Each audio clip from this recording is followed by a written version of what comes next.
दिलचस्प Islamic history के देखने और सुनने वाले नाजरीन अस्सलामुअलैकुम। आज की इस वीडियो में हम बादशाह के दरबार में हाज़िरी और वजारत ख़जाना का ओहदा इसके बारे में जानेंगे। सूरह यूसुफ आयत नंबर 54 ta 57। और बादशाह ने कहा कि इसे मेरे पास लाओ, मैं इसे मुसाहबे ख़ास बनाऊंगा। फिर जब इन यूसुफ अलैहिस्सलाम से गुफ्तगू हुई तो बादशाह ने कहा कि आज से तुम हमारे यहाँ साहिब मंज़िलत और साहिब एतबार हो। यूसुफ अलैहिस्सलाम ने कहा कि मुझे इस मुल्क के ख़जानों पर मुकर्रर कर दीजिए, क्योंकि मैं हिफाजत भी कर सकता हूँ और इस काम से वाकिफ़ भी हो। इस तरह हमने यूसुफ अलैहिस्सलाम को मुल्क यानी मिस्र में जगह दी और वो इस मुल्क में जहाँ चाहते थे रहते थे। हम अपनी रहमत जिस पर चाहते हैं करते हैं और नेकूकारों के अजर को ज़ाया नहीं करते। और जो लोग ईमान लाए और डरते रहे, इनके आखिरत का अजर बहुत बेहतर है। अब जब के बादशाह के सामने हज़रत यूसुफ अलैहिस्सलाम की पाक दामनी और किरदार की बुलंदी ज़ाहिर हो गई और इस झूठ का पोल खुल गया जो लोगों ने इनकी तरफ मंसूब कर रखा था, तो बादशाह ने कहा कि यूसुफ को मेरे पास लाओ, मैं इसको मुशीर खास बना लेता हूँ। मतलब ये है कि मैं इसे अपना वजीर करीबी और मोतमद अलैह साथी बना लेता हूँ। फिर जब यूसुफ अलैहिस्सलाम आए और बादशाह से गुफ्तगू हुई और बादशाह ने बराह रास्त इनके फजलो कमाल और इल्मियत का मुशाहदा किया, तो यूसुफ अलैहिस्सलाम से कहा कि आज से तुम मेरे मोतमद खास और इज़्ज़तदार हो। यूसुफ अलैहिस्सलाम ने कहा कि मुझे ज़मीन के ख़जानों पर मुकर्रर कर दें, यकीनन मैं हिफाजत करने वाला इल्म वाला हूँ। यूसुफ अलैहिस्सलाम ने वजारत खुराक की जिम्मेदारी तलब की, क्योंकि खुशहाली के 7 साल गुजरने के बाद खुराक के मामले में खलल वाक़या होने का इम्कान था। यूसुफ अलैहिस्सलाम की मंशा थी कि मुआशी तंगी और मुश्किलात में लोगों के किए एहतियाती तदाबीर इख्तियार की जाएं और अल्लाह की मखलूक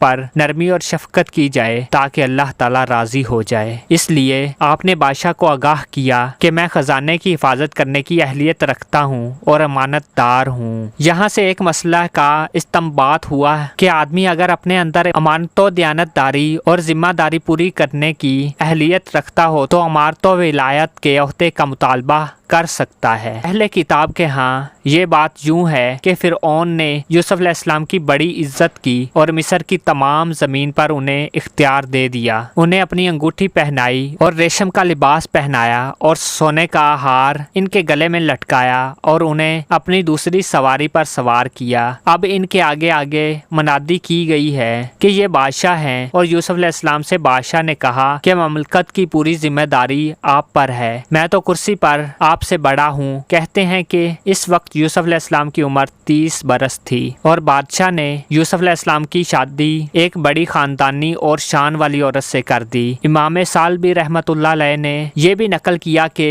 बादशाह के कुतफीर को इसकी जिम्मेदारी से फारग कर दिया और यूसुफ अलैहिस्सलाम के स्पुर्द कर दी गई। और ये भी रवायत है कि जुलेखा के खावंद के फौत होने के बाद बादशाह ने इसकी शादी भी यूसुफ अलैहिस्सलाम से कर दी। अजब इत्तेफाक हुआ कि जुलेखा अभी तक कुंवारी थी, क्योंकि इसका खावंद औरत के पास आने का काबिल ना था। इसने यूसुफ अलैहिस्सलाम के लिए 2 बच्चों को जन्म दिया और वो अफराइम और मनसा थे।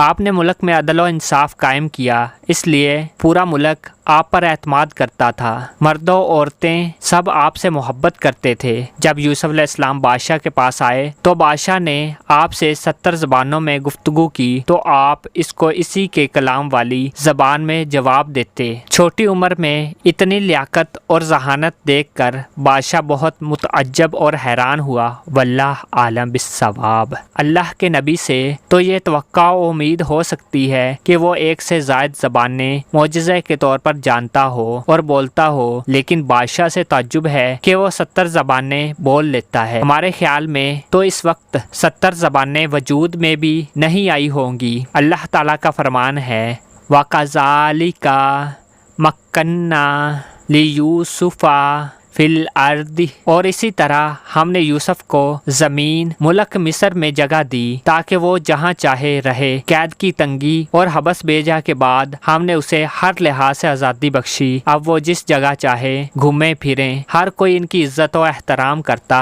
इसी तरह हम जिसको चाहते हैं अपनी रहमत से नवाजते हैं और नेकी करने वालों का अजर हम ज़ाया नहीं करते। मतलब ये है कि अल्लाह ताला अपने नेक बंदों को नेक अमलों का बदला और जज़ा देता है। ہے اور آخر میں بھی عمدہ اور اعلیٰ قسم کی بھلائیاں اور ثواب دے گا۔ اس لیے اللہ نے فرمایا اور آخرت کا اجر زیادہ بہتر ہے ان لوگوں کے لیے جو ایمان لائے اور پرہیزگاری اختیار کی۔ محمد بن اسحاق ذکر کرتے ہیں کہ مصر کا بادشاہ الولید بن ریان حضرت یوسف علیہ السلام کے ہاتھ پر مسلمان ہو گیا تھا۔ واللہ عالم۔ خوف کی تنگی کے بعد امن کی فراخی ہے اور خوشی سے سرشار شخص حزن و ملال سے دوچار ہوتا ہے۔ بس ہرگز مایوس نہ ہو، کیونکہ یوسف علیہ السلام کو اللہ تعالیٰ نے قید سے رہائی کے بعد مصر کے خزانوں کا مالک بنا دیا تھا۔